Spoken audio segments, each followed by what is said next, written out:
TF1 Matin. Le livre du jour, Nicolas Caro, ce matin, c'est un roman de la rentrée littéraire qui fait un peu peur. Imaginez un monde où tout est transparent. Donc pas symboliquement, tout est réellement transparent. Les murs des immeubles et des maisons sont fabriqués dans un verre spécial. On voit tout et tout le monde, tout le temps.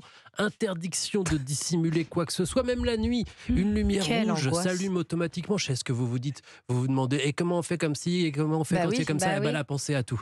C'est très très bien fait. C'est la société de 2049 décrite dans le nouveau roman donc de Lilia Hassen, Panorama, chez Gallimard. Pourquoi vivrions-nous dans un tel monde ? Et pour éviter les crimes, Dimitri, je peux vous dire que ça marche. Zéro problème, c'est compliqué pour les malfaiteurs forcément. Alors attention, chacun fait comme il veut. Il existe d'ailleurs un quartier qui s'appelle les Grillons, qui ressemble à nos bons vieux quartiers d'aujourd'hui avec des briques et du ciment à l'ancienne.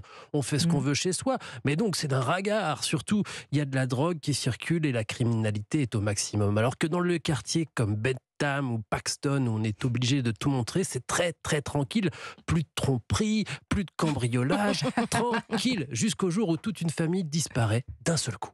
Les parents, Miguel et Rose, et leur fils. Bon, il se trouve que c'était une famille un peu particulière. Elle, artiste torturée, lui plus ou moins poète, et le fils souffre-douleur de l'école. Mais quand même, c'est pas normal de disparaître comme ça. Bah oui, parce que personne n'a rien vu, c'est ça qui est étonnant. C'est ça le problème, Oui. c'est l'énigme. Pas de trappe, pas de sous-sol, c'est interdit. Et pourtant, personne ne les a vus partir. C'est une sorte de mystère de la chambre jaune, c'est impossible. Alors la narratrice, Hélène, policière, enfin on dit gardienne de protection, enquête sur cette disparition avec son coéquipier et on les suit, nous, dans ce labyrinthe de transparence où tout se voit, tout se sait, mais où l'on cache l'essentiel, sa propre nature. On veut savoir et on saura. Et à la fin, comme dans un beau polar, on se dit « Ah, d'accord !» Bien Sauf sûr. que c'est pas seulement un polar, c'est un roman dystopique et un reflet de l'époque, de la nôtre. C'est prenant, ça sonne juste. Ça me plonge dans un abîme de réflexion, là, ce thème de la transparence parfaite absolue. Très bon dispositif. Lilia Hassen, H-A-2-S-A-I-N-E, son livre Panorama chez Gallimard. Merci beaucoup, Nicolas Caro. Les sorties ciné de la semaine à présent, Laurie Choleva. Petite rentrée, petite rentrée ciné. Vous avez quand même dégoté une pépite. Évidemment, ça s'appelle Ama Gloria. Bien moins de moyens que pour Barbie ou Oppenheimer. C'est un petit film, un premier long métrage en solo de Maria Mazzucchelli qui avait co-réalisé Party Girl, qui avait obtenu la Caméra d'Or à Cannes. Et elle était présente donc cette année avec Ama Gloria qui était présentée à la semaine de la critique. Alors c'est un film personnel qui explore le thème de la relation maternelle à travers l'histoire de Cléo. C'est une petite fille myope de 6 ans qui est orpheline de sa mère et qui est élevée par sa nounou capverdienne Gloria. La petite Cléo est très heureuse avec cette mère de substitution, mais tout va basculer lorsque Gloria apprend que sa propre mère est morte et qu'elle doit retourner au Cap-Vert. Qu'est-ce qu'il y a, Gloria? Je dois partir pour rentrer chez moi, dans mon île. C'est bouleversant, c'est vraiment un film d'une tendresse inouïe qui est filmé à hauteur d'enfant, qui rend un bel hommage à toutes ces nounous, à ces mères de substitution partout dans le monde.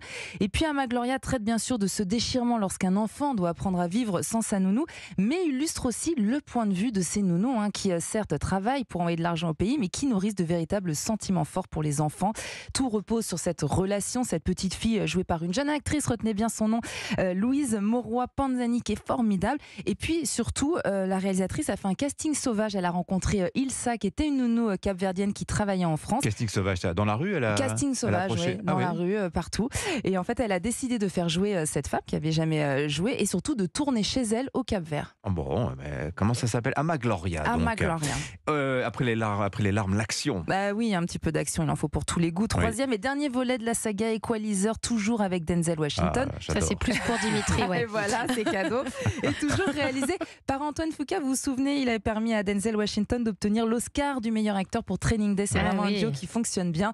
Je vous fais un petit rappel, la saga Equalizer. Denzel incarne un justicier, un ancien agent de la CIA qui est bien décidé à défendre les opprimés. Et ça va. Le mal qui nous frappe beaucoup d'autres villes.